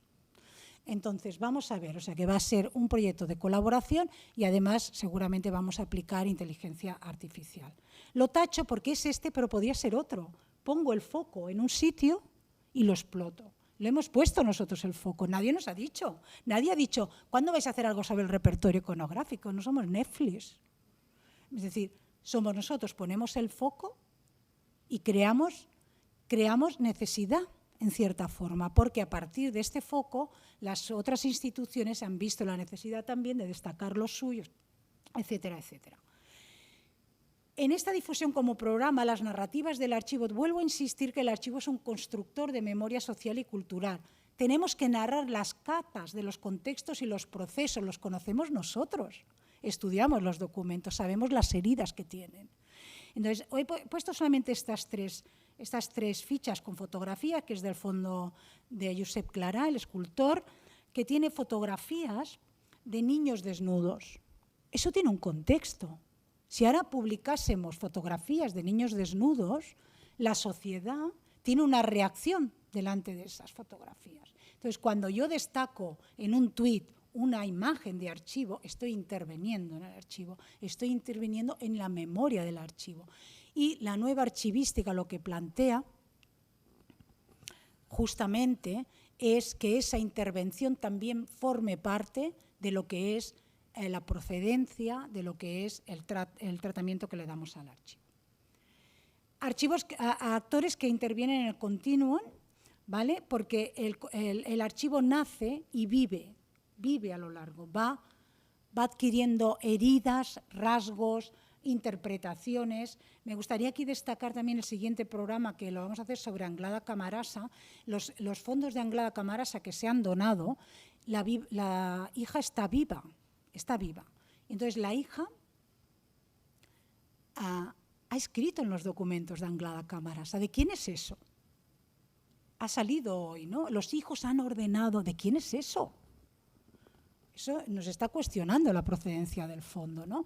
O, por ejemplo, Anglada Camarasa muere en el 59, 1959, y el fondo se acaba en el 2022. Antes lo poníamos como documentación relacionada. Hombre, la hija ha continuado. O sea, me ha gustado que han salido los álbumes de prensa, que los álbumes de prensa que eran el currículum vitae, se iban con los álbumes, los enseñaban, este soy yo, mire qué dice Londres de mí, es mi currículum vitae. La hija continuó el currículum vitae de Anglada Camarasa cuando Anglada Camarasa murió. Y por tanto tenemos que incorporar todo esto a los archivos, tenemos que incorporar la descripción reparativa, daño que hemos hecho describiendo de forma objetiva, tenemos que resarcir esas heridas que hemos hecho con descripciones objetivas y tenemos que ir hacia la descripción reparativa, ¿no? Y revisar este concepto de la procedencia y tratar las procedencias. Tenemos que incorporar la interseccionalidad en los archivos. No puede ser que el museo ponga a Ismael Smith en el recorrido LGTBI del museo y que nosotros todavía no tengamos en las descripciones, ¿no?, la condición de Ismael Smith, ¿no?, que la escondamos porque no sabemos todavía cómo gobernarnos con eso, ¿no? Bien, voy a transformar el sistema. Se me ha pasado muy rápido todo esto, ¿eh? Transformar el sistema. El archivo tiene que transformar el sistema de gestión documental. Es que nadie va a querer la archivística del siglo XIX. Yo no la quiero ya. Voy a hacer una cosa gorda y yo la tengo así, ¿eh? El cuadro de clasificación es un metadato. Es un metadato. Nadie tiene por qué saberlo eso. Nadie tiene por qué saberlo. Yo creo que tenemos que ir a construir sistemas de información. Tenemos que encargarnos de la memoria del museo. Es nuestra obligación. Porque ¿qué pasa? Nos encargamos de la memoria de Anglada Camarasa y la nuestra no. ¿Cómo vamos a saber el proceso de cambio que está teniendo el Museo Nacional d'Art de Cataluña, que está introduciendo el arte contemporáneo, si no le importa a nadie? Si se queda en los servidores de los 40.000 redes, unidades de red que tiene el museo. Yo no quiero eso para el Museo Nacional. Y nosotros somos los recopiladores de la memoria del museo. Os digo que eso hace una pereza terrible. No sé si lo he puesto aquí, pero hay una frase que yo la adquirí, no soy liberalista, pero ya le creo. Cuando llegas cada día y dices, ¿pero qué voy a hacer con esto?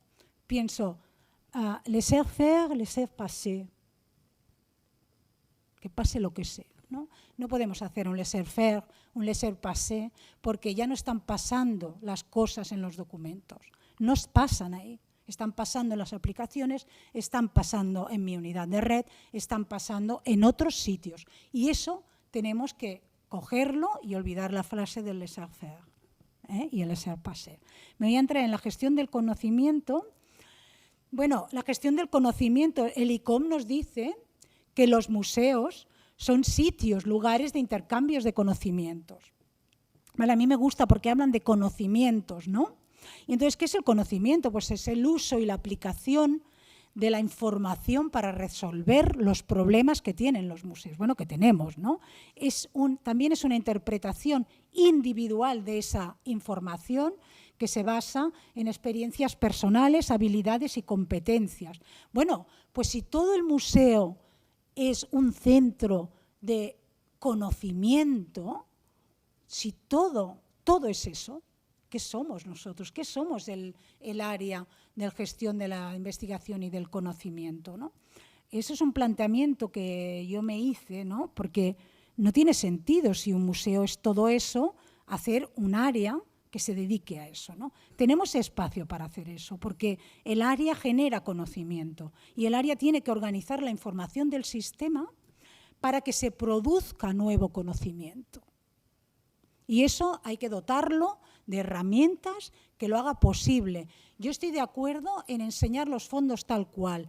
la línea de poner los fondos, que la gente los use como quiera, es una línea que tienen que tener las instituciones.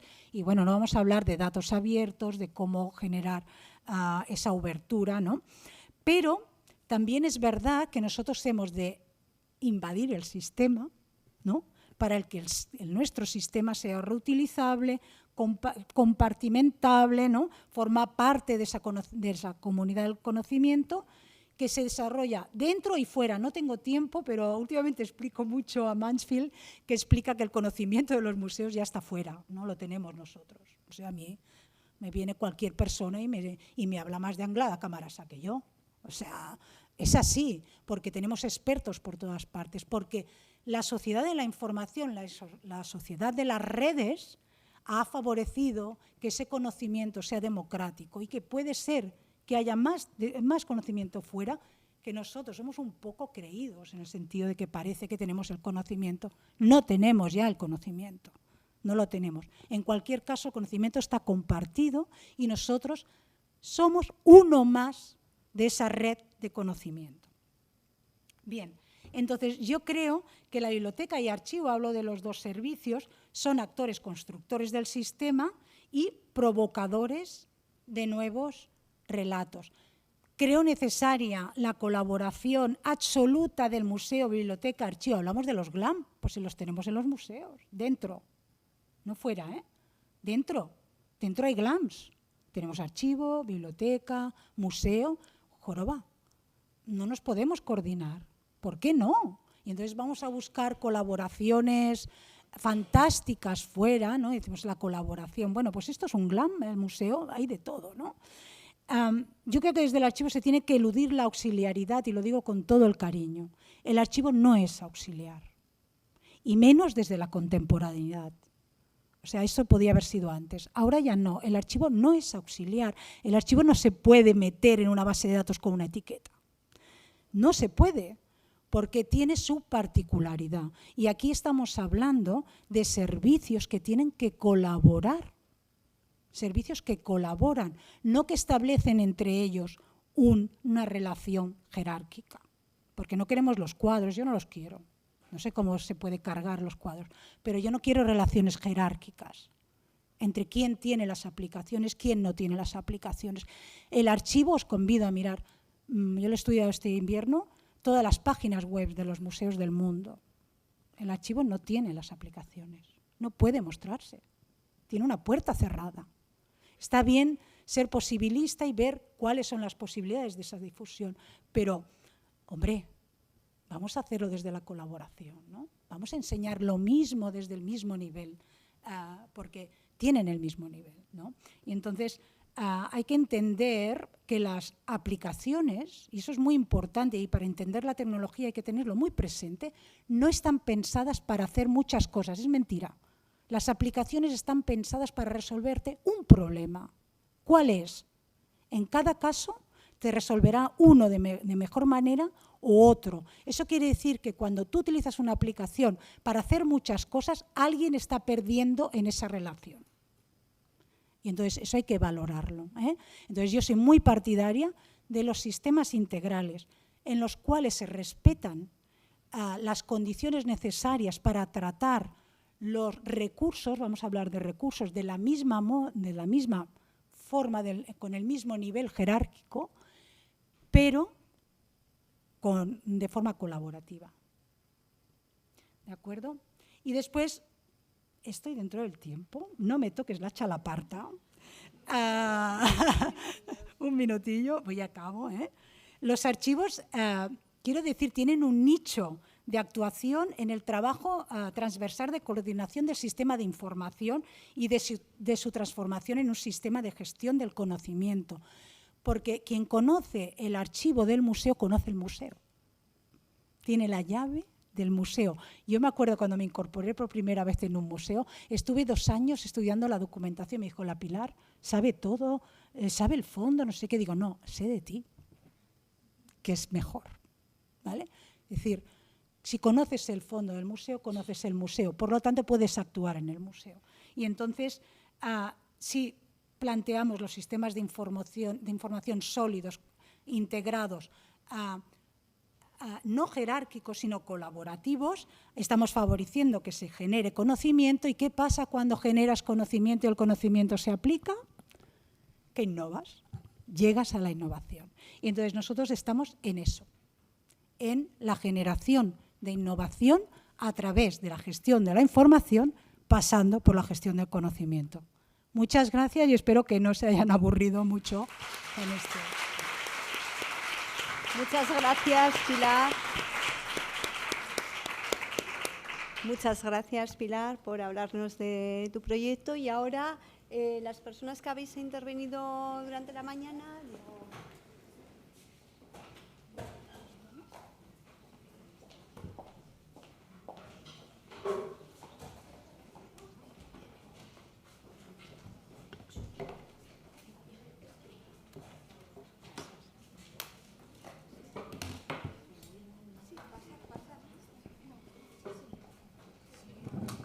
Bueno, me alegro. Ay, he quitado esto. ¿Dónde me voy yo?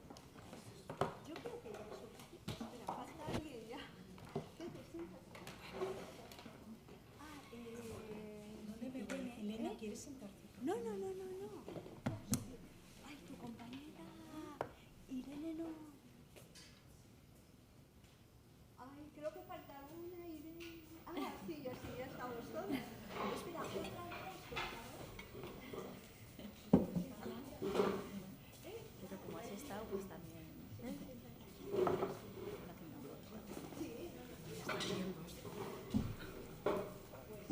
No sé si hay alguna pregunta. Sí, espera un momento. Sí, voy a pedir. Ah, vale.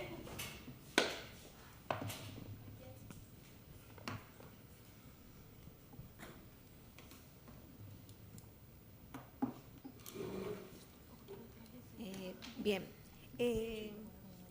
mi pregunta es para Laura y es sobre el archivo La Fuente.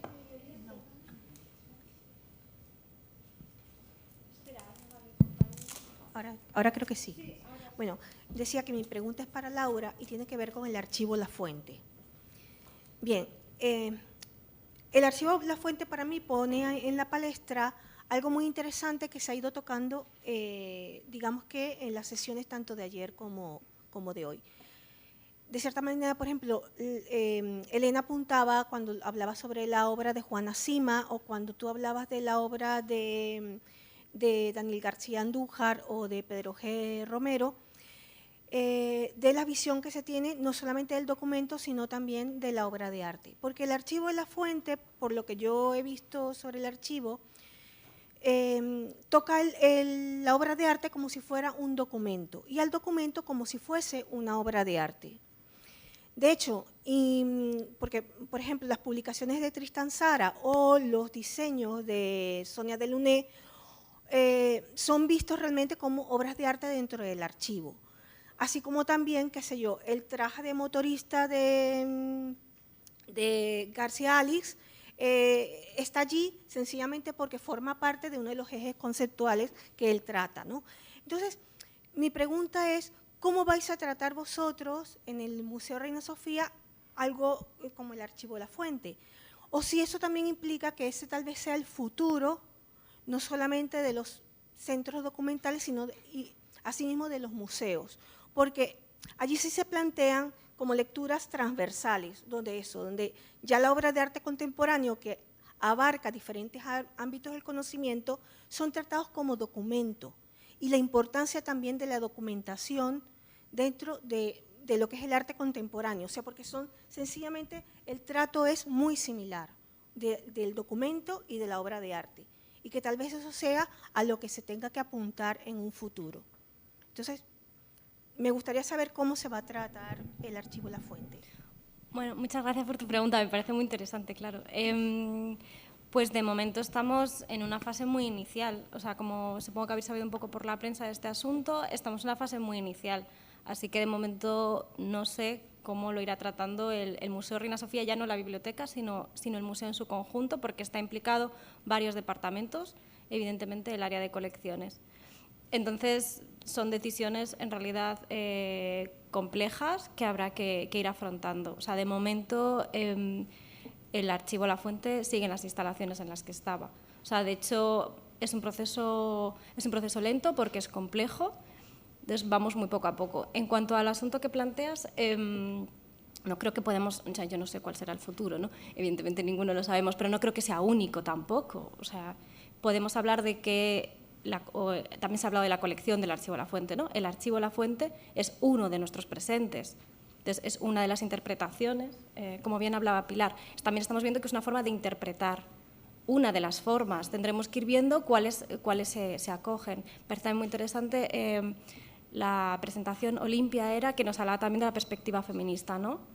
Pues también habrá que ver. O sea, hay muchas miradas, hay muchas interpretaciones y me gustaría que esto ya es una opinión personal, profesional y crítica, pero bueno, más mía que de la institución o de mi departamento, y es que me gustaría que el futuro hacia el que fuéramos fuera más plural, más diverso y conscientes de las interpretaciones que hacemos, muy bien también cuando evidentemente clasificamos hacia dónde queremos ir y qué estamos haciendo, y ser conscientes de esa pluralidad.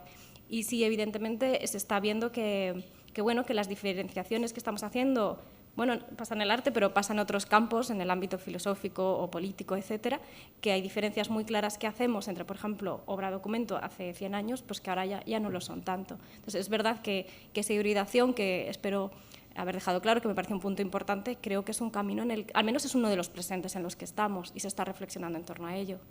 En torno al archivo La Fuente, lamento no poder decir mucho más, veremos viendo. No, de momento se va a quedar allí y va a estar en esa sede y no vendría al Reina Sofía.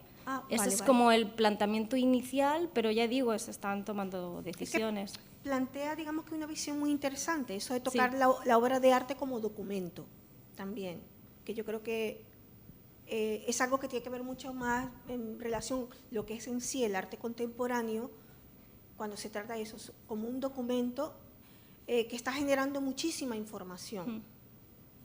Y eso es importante también, así como el documento, que no sea algo solamente que acompaña la obra de arte, sino que también genera información y son puntos de reflexión. Muy interesante. Sí, puntos de reflexión y sobre todo puntos de reflexión que podemos hacerlo desde diferentes experiencias, desde diferentes formaciones, y esa suma es la que va a enriquecer, ¿no? Claro, el campo en el que trabajemos.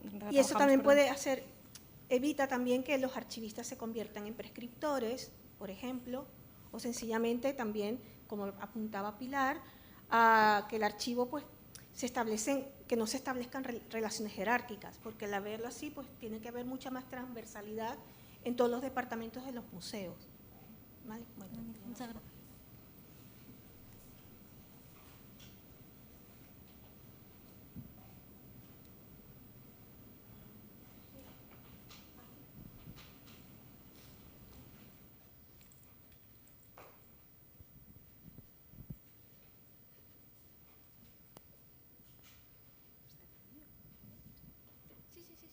Sí, muy contenta con las jornadas. Me pareció muy interesante y mi pregunta es para Pilar. Has hablado de constelación de aplicaciones. He visto por los iconos, por los logos, que en las últimas diapositivas aparecían, pero es que no alcanzaba a leer desde aquí. ¿Qué aplicaciones usáis en el museo? Es que no me ha dado tiempo, he perdido aquí un poco de tiempo al inicio, pero quería entrar en esta aplicación justamente para que vieseis, ¿no? Pero la tenía preparada, pero bueno. Es que se tiene que entender hacia dónde va el mundo de la tecnología. Entonces, el mundo de la tecnología no se está planteando como se planteaba el conocimiento antes, que ¿no? La biblioteca de Alejandría, todo lo vamos a tener allí. El hombre tiene esta necesidad de, bueno, vamos a tenerlo todo, ¿no? Pues en el mundo tecnológico no está pasando eso. En el mundo tecnológico lo que está pasando es un poco lo que he dicho, ¿no? Resolver los problemas. Si contratáis a empresas tecnológicas, no informáticos, lo primero que dicen es, ¿qué problema tienes? Porque van a resolver problemas, van a resolver problemas. Entonces, eso provoca un problema, porque tú no puedes gestionarlo todo con una aplicación. Y en los museos a veces se quiere gestionar todo con una aplicación. Y entonces, ¿qué pasa? Que ahí se establece esta relación jerárquica, porque alguien manda, porque esa aplicación está pensada para alguien y para algo. Entonces, en el Museo Nacional, la biblioteca tiene su programario, museo, o sea, colección tiene su programario y archivo estamos desarrollándolo, porque los programas de archivo no, ¿cómo diría?, no reflexionan sobre las necesidades de los archivos. Entonces, o te encuentras con la archivística del siglo XIX metida ahí con calzador, que no puedes ni mover una coma, ¿no? O te encuentras con programas que no permiten hacer las agrupaciones documentales, etcétera, etcétera. Entonces, nosotros tenemos ahora no lo he enseñado porque no se puede enseñar ya, o sea, está fuera de la era, no del año, de la era, no se puede enseñar y estamos en un proceso de migración hacia un desarrollo propio que nos permita hacer esta cosa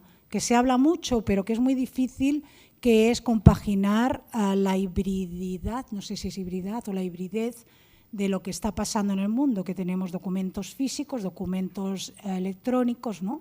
Y entonces eso ahora mismo no se está haciendo desde ninguna aplicación. Las que yo conozco de archivo no dan respuesta a lo que yo entiendo que es la gestión del archivo y la gestión documental.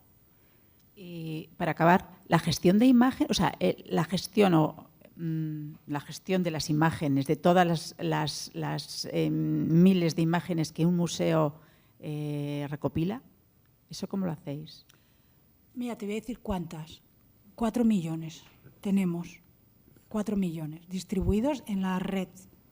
Entonces, eso ahora hemos contratado una aplicación. Yo creo que la fotografía merece una aplicación propia que permita gestión de archivos fotográficos, archivos audiovisuales, porque cada vez la imagen está más presente en los museos. Los museos sin imagen no son nada, no son nada. Entonces, adquirimos una aplicación, pero conectada. Yo hablo de integración, que es muy difícil integrar, porque integrar, lo dije hace poco en CIMED, lo dije, cada raya que vincula una aplicación con otra son personas. Entonces, la aplicación, lo dije en aquel congreso, la tecnología tiene respuestas ya para todo. Hazme la pregunta y te doy la respuesta de lo que necesitas. Lo que no tenemos respuestas son humanas, en el sentido de cómo hacemos la integración humana, cómo hacemos que esa aplicación que habla electrónicamente con otra aplicación, la persona que la lleva crea en ese sistema integral, colaborativo, etcétera, etcétera. Somos personas. O sea, no sé si he contestado un poco, pero...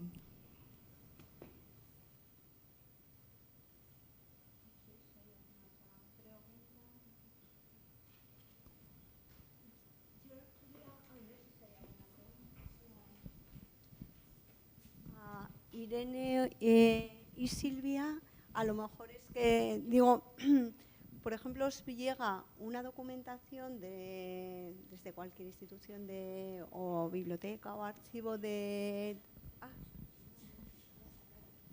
Diputación, y si está ahí esa documentación procesada, catalogada, ¿de alguna forma aprovecháis esos registros o esa información y lo que incluís en vuestro programa es ubicación y todos los temas relacionados con la gestión de conservación y demás?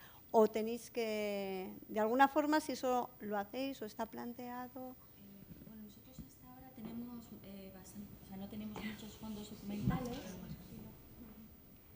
No tenemos muchos fondos documentales porque es un depósito de bienes muebles.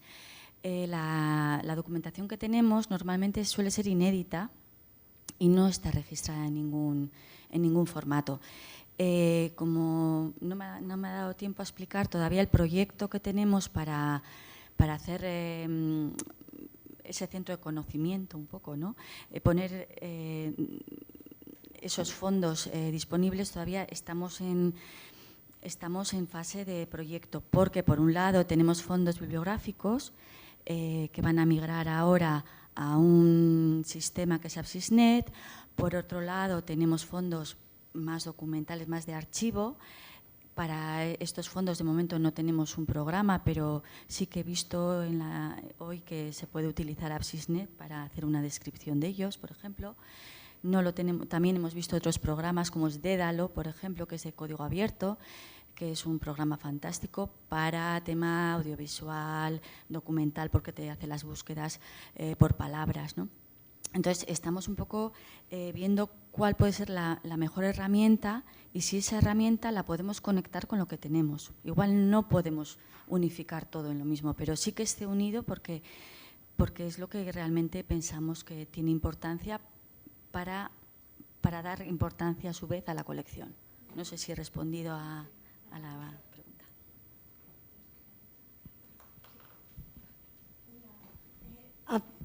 Pepe. No.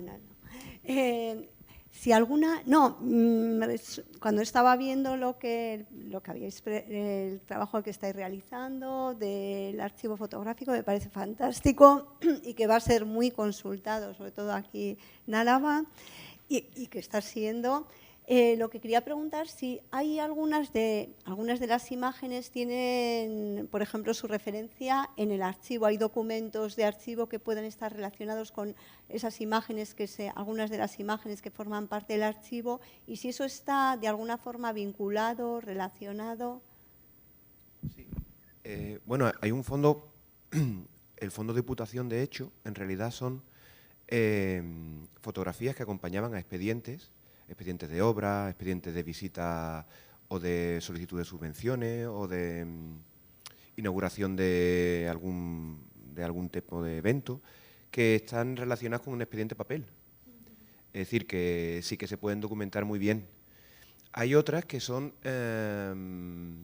por ejemplo, la colección Baraibar, que tiene las fotografías que se utilizaron cuando se creó el catálogo monumental, el primero, de los años 20, que son fotografías que se enviaron a Madrid y que bueno, que está documentado cómo se hizo y con bastante información con cada una de las fotografías. Y en cambio hay otras fotografías que apenas tenemos información de ellas, porque igual vinieron en una colección. Hay una concretamente Usurbil, que es que ni siquiera sabemos dónde están ubicadas, porque son personas, situación estándar, personas con un paisaje detrás, ¿no? Entonces hay un poco de todo con respecto a con la situación de las fotografías. Sí, pero de todas formas, por ejemplo, fíjate, por una curiosidad, con las exposiciones virtuales, una que vamos a hacer ahora es dedicada a Micaela Portilla. Y entonces hay muchas fotografías que son Micaela de jovencita dando conferencias, porque ella empezó muy, muy joven en la Casa del Cordón, en la sala de cultura de la Caja Municipal. Y sí que nos interesa conservar esas que decía, las descripciones iniciales que había, porque hay, por ejemplo, una muy curiosa de una conferencia que da ella en la Casa del Cordón y que hemos conservado todas las carpetillas, las notas que hacía Schomer, porque la nota de esa era 1960, creo, conferencia en la Casa del Cordón, la conferenciante es una mujer. Entonces, bueno, esa parte, pues, quiero decir, se conserva también porque es poca descripción, pero también te dice mucho de la época. Eso es. No sé si hay alguna otra pregunta. A Laura, digo, si utilizáis también para, bueno, como te he comentado, entramos mucho en vuestro catálogo. Nosotros también utilizamos formato MAR para catalogar nuestros archivos. Y en relación claro, al ser museos de arte contemporáneo, tenemos también pues el respetar, aparte de la legislación, el derecho a la intimidad de sus productores y de terceros, que pueden estar implicados, el tema de la digitalización. Si va a estar accesible o de alguna forma con claves de acceso, o un poco cómo contempláis ese... Hay diferentes tipos de acceso, o sea, siempre va a haber el que tú puedas tener desde tu casa, por ejemplo, desde aquí de Vitoria, que sería maravilloso vivir aquí, por cierto. Entonces, lo que tú puedas ver desde cualquier ubicación y lo que solo te va a dejar acceder al museo. Evidentemente ya, si estamos hablando de este tipo de documentos, es probable que vaya a ser solo en la propia institución, en la biblioteca. Pero, claro, en el momento que estamos hablando de que lo que estamos intentando es favorecer la investigación, yo creo que si la balanza se tiene que inclinar hacia algún lado, espero que sea hacia allí, ¿no? Hacia la investigación y el conocimiento o los conocimientos que estamos generando. Pero, por supuesto, con toda la seguridad y las precauciones. Entonces, también estamos viendo que si los investigadores, cuando van a acceder a esa información, también firman un documento, nos estamos asesorando legalmente también para ese documento que firman, bueno, pues sabemos que lo están consultando con unos fines de investigación. O sea, siempre intentar tener precaución, pero ver siempre la posibilidad, ¿no?, de difundir y comunicar, que cuando alguien, por ejemplo, en este caso son archivos, los donan, entiendo que es porque quieren que se conozca, ¿no? Si no, no tendría tampoco sentido. Entonces, bueno, intentarlo. Muchísimas gracias. Por ejemplo, claro, en el Museo del Prado es que es una gozada entrar y poder ver todo el material digitalizado que nosotros, aunque nos hagan la donación, siempre te dicen que es que hay veces que ni desde el propio centro de documentación podemos mostrarlo en este momento. Nos lo piden, son algunos documentos concretos o bien correspondencia muy sensible, hemos tenido los casos, o fotografías que por pudor o quieren que las tengamos catalogadas, conservadas, pero van al tercer nivel que expliqué ayer, pero está muy bien porque dices, bueno, en este momento, pero dentro de unos años, en un futuro, esa documentación va a estar allí. Esperamos que esté todo accesible. Ahora no podemos, como el Prado, tener, pero y era un poquito también a ver cómo seguíais vosotros en esa línea. Y no sé si hay alguna reflexión, alguna... Sí. Yo que quería preguntaros, cuando hemos hablado de esto, los derechos de autor, propiedad intelectual, etcétera, ¿no se oye? Que si, porque claro, vosotros sois instituciones de referencia y todas las sociedades de protección de derechos de autor están muy encima vuestra. Y a nosotros nos conocen poco.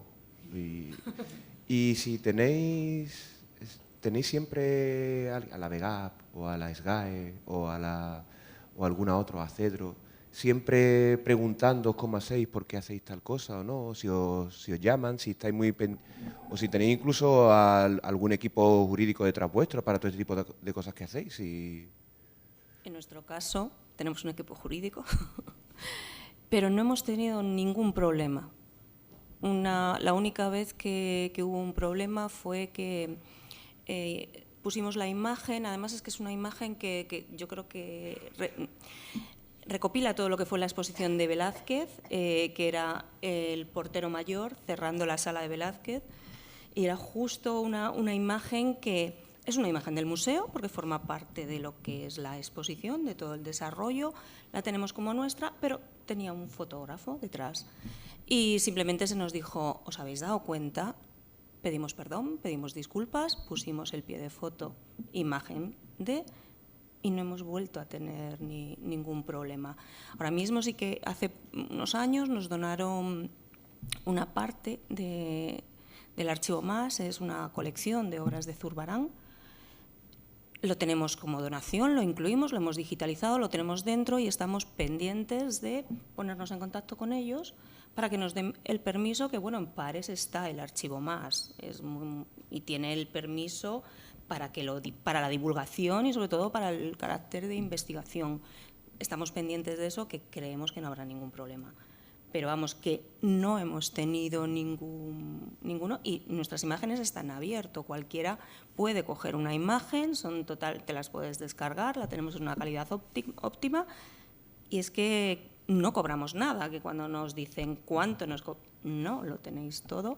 Por ahora vamos a seguir así, yo creo que es una de las políticas del museo, así que por ahora estamos un poco tranquilos, pero tenemos un servicio jurídico, por si acaso. A nosotros nos mira todo el mundo. Sí. Siempre nos están vigilando. Nosotros pagamos un canon en el web, es decir, cuando difundimos obra, cuando difundimos materiales que tienen derechos de autor, desde el web se pagan los cánones que están previstos. Sí, se paga, sí, porque si no, no puedes difundir, efectivamente. Nos hemos encontrado que nos han llamado la atención, oye, hemos visto que hacéis esto, hasta incluso no vienen, sino hemos visto que hacéis esto, hay autores, nos decís si hay autores, y nosotros miramos, si hay, pues efectivamente tienes que pagar, y si no hay, pues nada. Lo que sí es verdad es que ya no puedes quitarle el ojo a eso, y en cierta forma es de estar siempre que difundes, ¿no?, mirando que estás difundiendo. Sí, sí. Nosotros desde Gordaiua lo que difundimos sobre todo es el patrimonio etnográfico que no está sujeto a derechos de autor, porque, bueno, si no sería cuestión de pagar el canon. Hay muchísimas obras, entonces lo que está sujeto de momento a derechos de autor no estamos difundiéndolo. Sí que es verdad que hay un proyecto que esperamos que en breve se materialice, y es entrar en la red de museos del Gobierno vasco, EMSIME, y sería EMSIME, el Gobierno vasco, quien pagase esos derechos de autor, con lo cual podríamos publicar muchísima más obra y darle muchísima más difusión a los fondos artísticos y más contemporáneos, más de momento.